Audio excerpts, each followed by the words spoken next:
Почитувани гледачи, добар ден и добре дојавте во новото издание на емисијата Супер Звезда. Денеска за сите вас имаме еден прекрасен, специјален и многу интересен гостин. Станува збор за еден мој именјак, а тоа е Дарко Ѓурчиновски, Арлекин. Даре, добре ми дојде, како си? Супер. Баш ми е драго, што денеска си мој гостин. Јас сум одличен, благодарам на прашање. Ќе направиме ли денес многу убава и интересна емисија? Секако. Нашите дечиња од Супер Звезда и нивните родители се надевам дека ќе имаат можност да уживаат во ова што денеска ќе го видат. Ти работиш една многу специфична, ретка, благородна професија, која што е одлика само за оние највештите и најхрабрите. Така ли е? Даре, што си ти поточно по професија?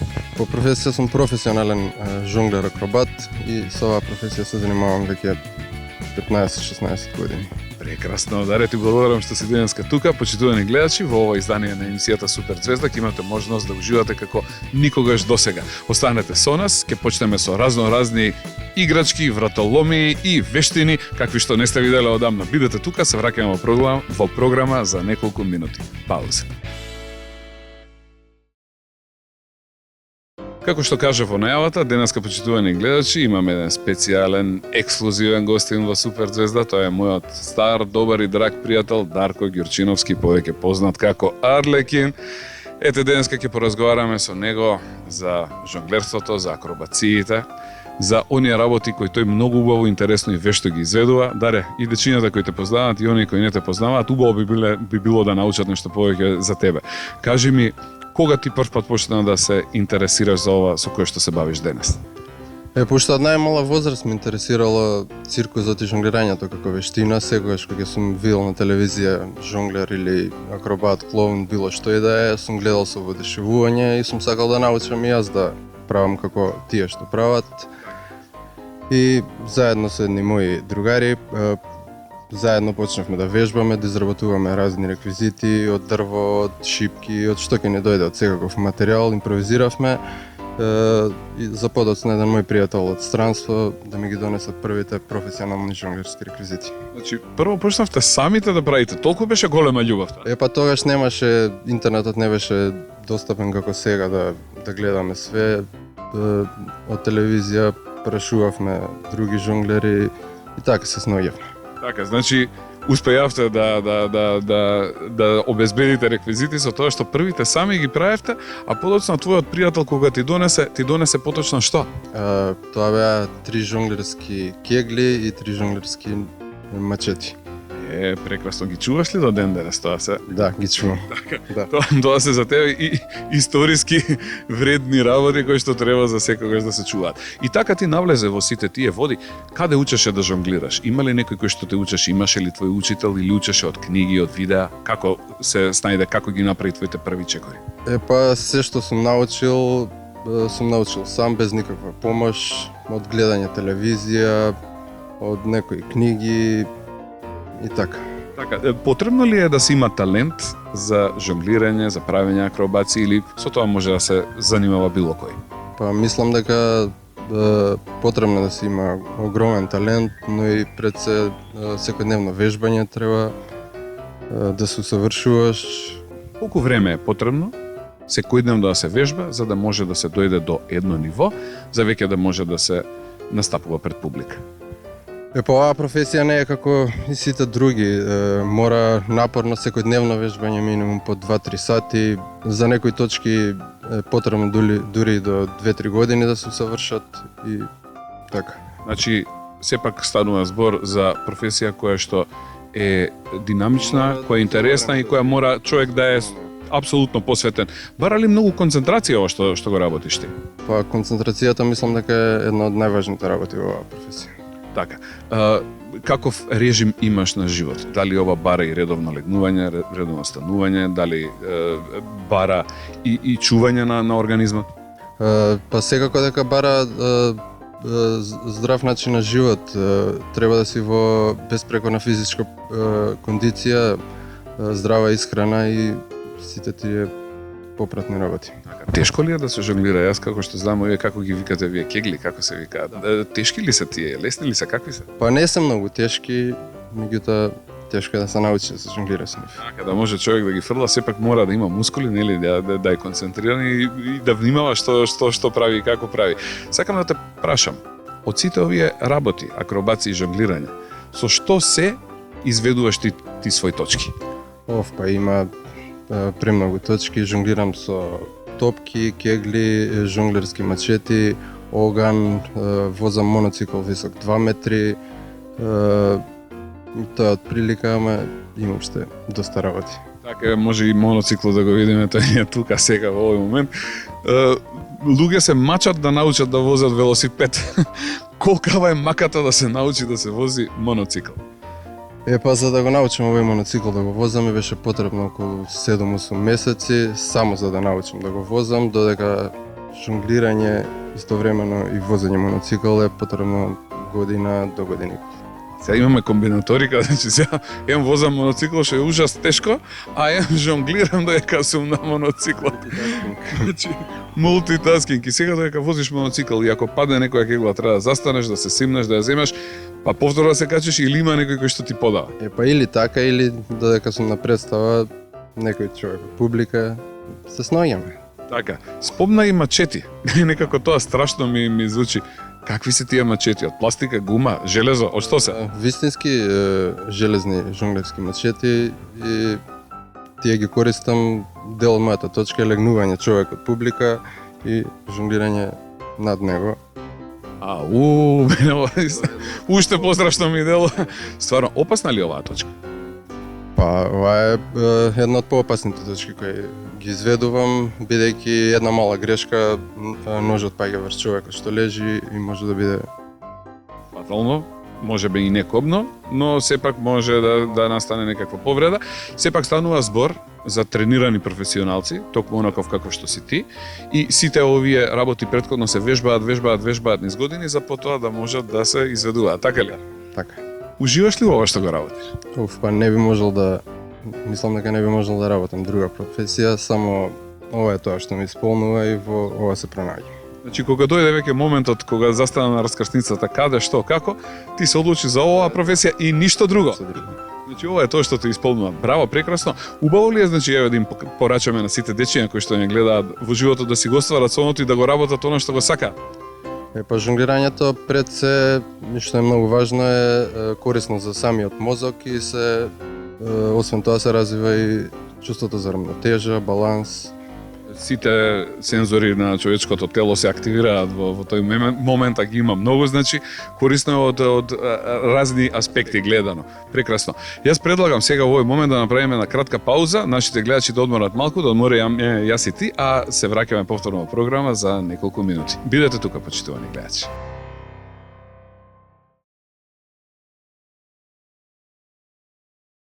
Почитувани гледачи, за оние кои малку подоцна се вклучија во денешната емисија, специјален ексклузивен гостин е мојот стар добар драг пријател Дарко Ѓурчиновски, Арлекин.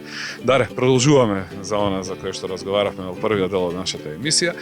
Ти кажа дека си жонглер, акробат, дека треба многу учење, многу тренирање, дека е една убава и прекрасна професија. Сега сакам да те прашам, дали настапуваш, каде настапуваш, си патувал ли во странство? Ајде да почнеме прво од овдека, каде беа твоите први настапи?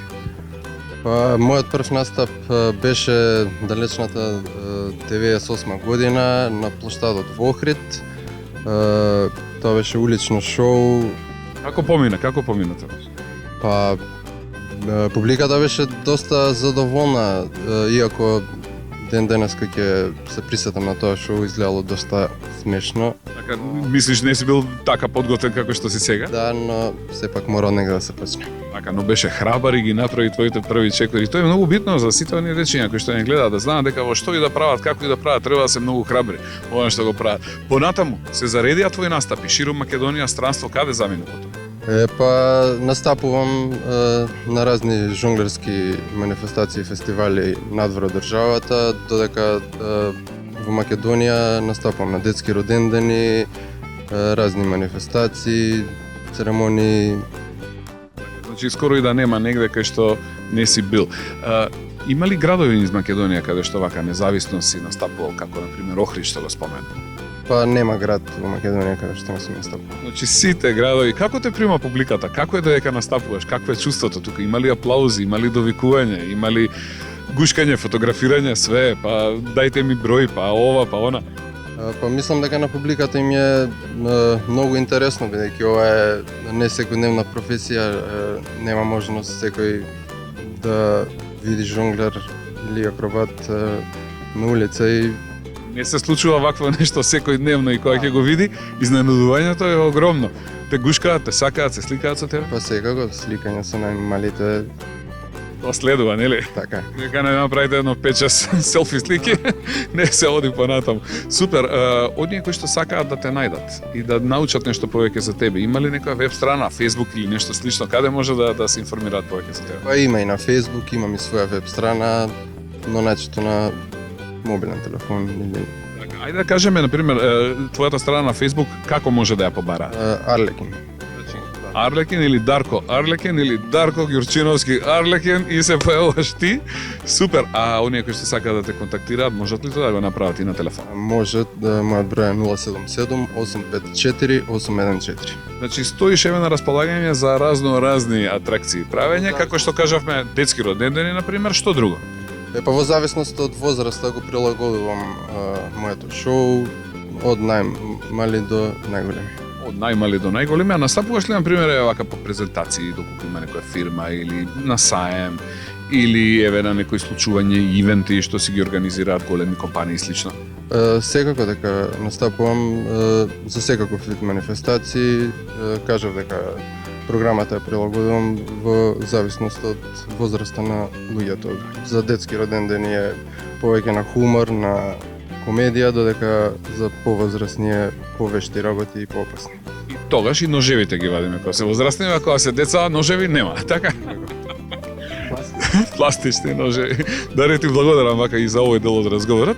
Јас предлагам да направиме уште една кратка пауза. Почитувани гледачи, останете овде, се враќаме со мојот гостин во програма за неколку минути. Бидете тука.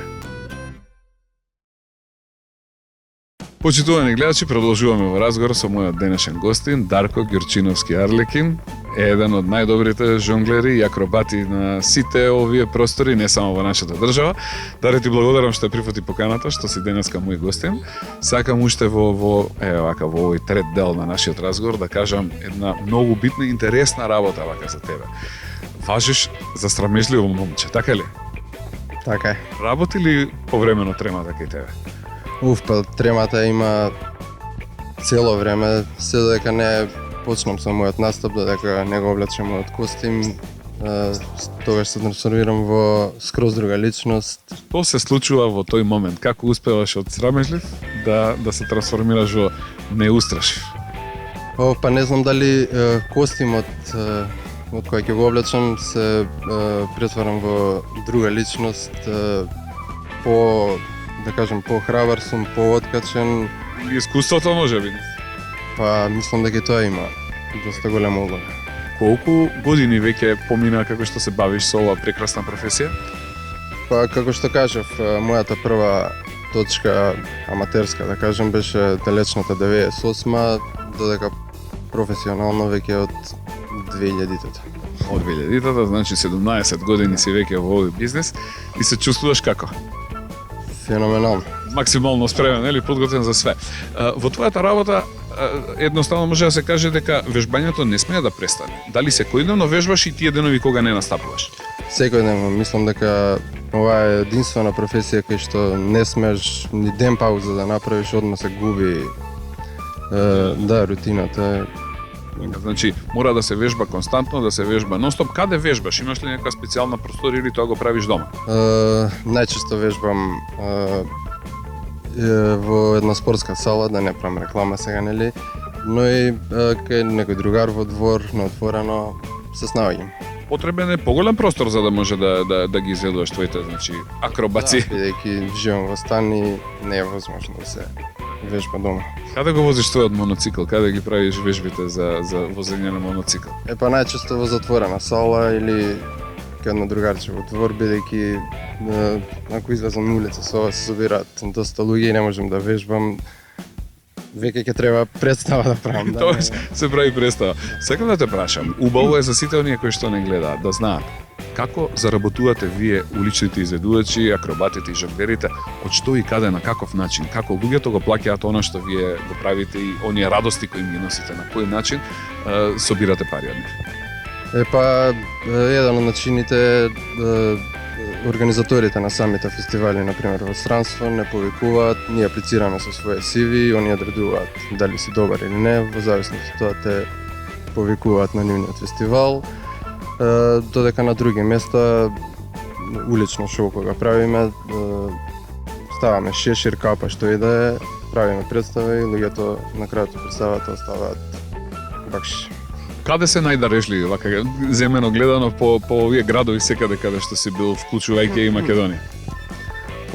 Мислам дека најдарешливи се оние земји кои што не се толку развиени финансиски. Би ја извоил едно од земјите како највеќе да сум направил Црна Гора, иако не е ништо посебно, додека овие други што се дали презаситени се од оваа работа или не знам што. Или штеди народот, значи? Штеди. Може ли да се живее со онаа заработка која што остварувате таму? Може и тоа како. Баш ми е драго, супер. Патуваш ли многу? Како кажавме дека одиш низ странство, ја спомнавме само Црна Гора, во кои други земји си бил? Сега од 1 јуни стартувам со моја турнеја низ многу земји во странство, почнувајќи Братислава, Словачка, Острава, Чешка, Германија, Швајцарија, Хрватска, Австрија и доста други. Колку време ќе трае оваа турнеја сега што ми ја напомена? Од 1 јуни до 15-20 септември. Супер, многу луѓе треба да платат за да прошетаат, а во овој случај ти си оној на кој што го плаќаат за да отиде и да направи журка некому некаде надвор од овдека.